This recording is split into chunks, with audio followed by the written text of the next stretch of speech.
Kalbės Jos Ekscelencija Lietuvos Respublikos prezidentė Dalia Grybauskaitė.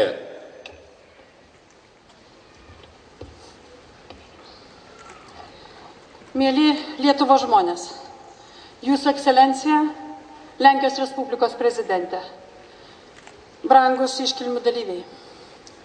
Šį rytą padėjau gėlių ant daktaro Jono Basanavičiaus kapo, nes vasario 16 tautos patriarcho mirties diena, data.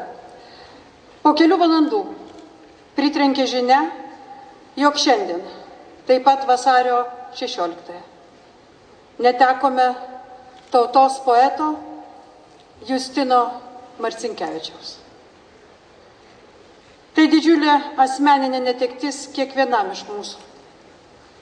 Poeto Mindaugas, katedra ir Mažvydas augino mus, brandino Lietuvą, saugojo tai, kas brangiausia - tautos atmintį. Justino Marcinkevičiaus atminimas amžiams išliks Lietuvos žmonių širdyse. Dvi iškiliausios asmenybės - tautos patriarchas ir tautos poetas - mirę valstybės atkūrimo dieną, suriša ir įprasmina Lietuvos valstybingumo istoriją.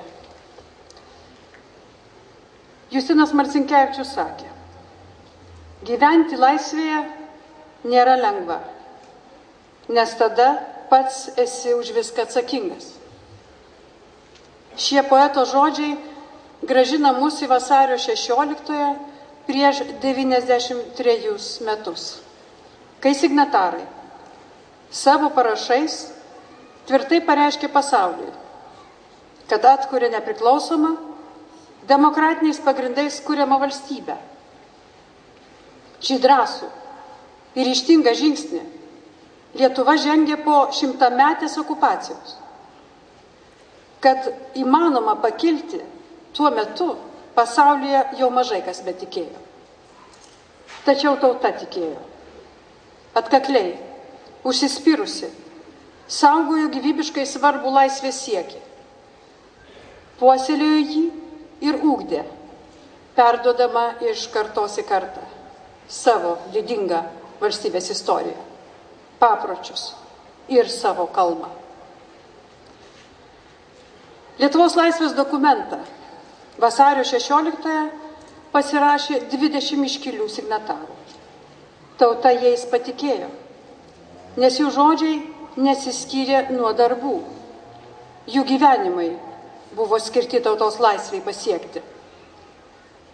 Pasitikėjimas ir bendras tikslas sukūrė žmonių vienybę. Vienybė buvo stipriausias ginklas atvedęs Lietuvą į laisvę. Per visus išmėginimus nepriklausomybės akto signatarai bei jų atsidavimas tėvynei visuomet buvo atrama ir vertybių matas. Šiandien esame laisvi, pradėję skaičiuoti 3 atkurtos valstybės dešimtmetį. Rinkimuose balsuoja jau laisvėje gimusi karta. Mūsų valstybę niekas pasaulyje nebejoja. Nebent kartais mes patys.